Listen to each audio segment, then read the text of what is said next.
Assalamualaikum warahmatullahi wabarakatuh. Kapatid, gusto mo bang malaman kung tinanggap ng Allah ang mga sakripisyo mo sa Ramadan? Tingnan mo ang sarili mo ngayon. May nagbago ba? Mas inaalala mo na ba si Allah subhanahu wa ta'ala sa bawat ginagawa mo? Mas mabilis ka bang lumayo sa kasalanan kaysa sa dati? Mas masipag ka na bang magsagawa ng ibada tulad ng pagdarasal ng 5 beses isang araw?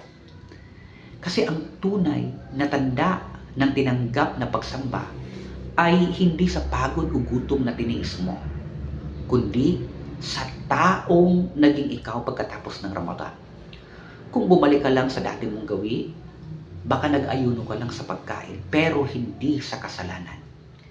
Pero kung mas naging maingat ka sa mga kilos mo, mas lumalim ang pananampalataya mo, at mas minahal mo ang pagsamba, alhamdulillah, naging epektibo nga ang Ramadan para sa iyo. Ang tanong na lang ngayon, tuloy-tuloy na ba ang pagbabagong ito?